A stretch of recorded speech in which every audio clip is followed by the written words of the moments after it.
Hi friends, ఈరోజు అయితే day 2 Gayatri మాతది. చాలా ఆమెకు నారింజ రంగు అన్న నైవేద్యం వచ్చేసి అయితే కొబ్బరి అన్నము. ఈరోజు నేనైతే కొబ్బరి అన్నముకు నైవేద్యం అయితే పెడుతాను. చూడండి, మనకు మిల్క్ అయితే అలా కొబ్బరిని కట్ చేసి దాన్ని గ్రైండర్ చేసేస్తే మనం దాంట్లో కొన్ని వాటర్ మిక్స్ చేసి అలా దాన్ని స్టెయినర్లో వేసి మిక్స్ చేస్తే ప్రెస్ చేస్తే మనకు అలా మిల్క్ వస్తాయండి.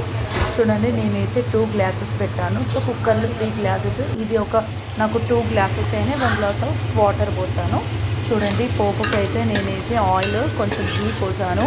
అందులో పోసేసి ఫస్ట్ కరివేపాకు, శనగపప్పు, మినపప్పు, ఆవాలు, జీలకర్ర, ఎండుమిర్చి, పచ్చిమిర్చి అవన్నీ వేసి మంచిగా కాజు అవన్నీ వేసి మంచిగా కొంచెం చాలా వరకు వేయించుకున్న ఉన్నాము.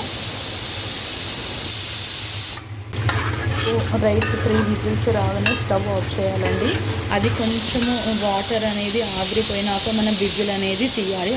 అది పక్కన పెట్టి ఇది మనము సిమ్ చేసేసి దాన్ని అలా ఉంచాలి. ఆ పోపుని కూడా చాలా మంచిగా బ్రౌనిష్ అయ్యే వరకు కూడా అది అలా ఉంటే మనకు క్రిస్పీగా ఉంటుంది. అందులోనే సాల్ట్ వేయాలి. నేనైతే అల్లం వేయాలి. చూడండి, ఇప్పుడు మనకు లాస్ట్ ఫైనల్గా రైస్ అయితే అలా బాగా వచ్చింది. కొబ్బరి అన్నం ఆ తల్లికి, ఈ గాయత్రి మాతకి అయితే కొబ్బరి అన్నం అంటే చాలా ఇష్టము. సో మేమైతే ఈరోజు నైవేద్యం అయితే అలా పెట్టామండి.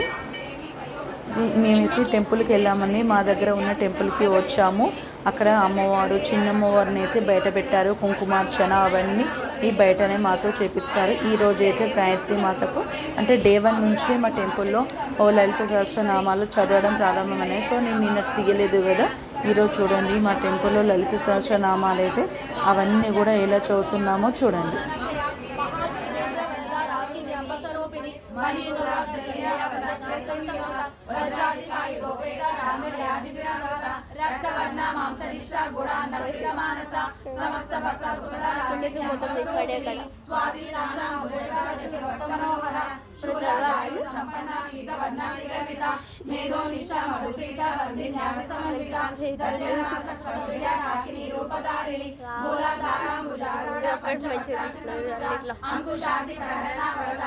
అమ్మవారిని చూపించాలి.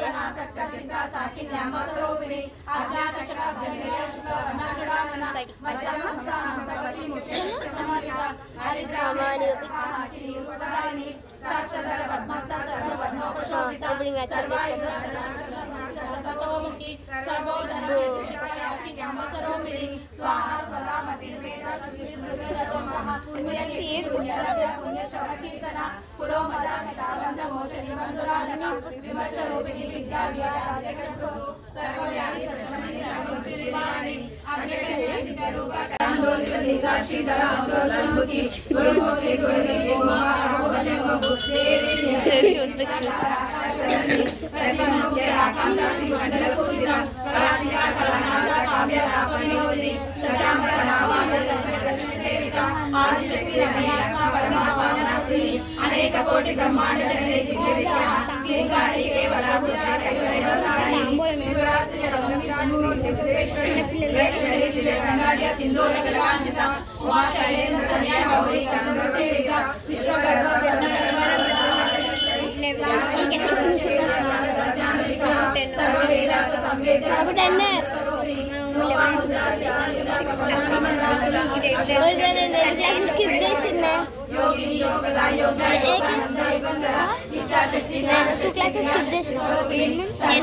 నేను ఫస్ట్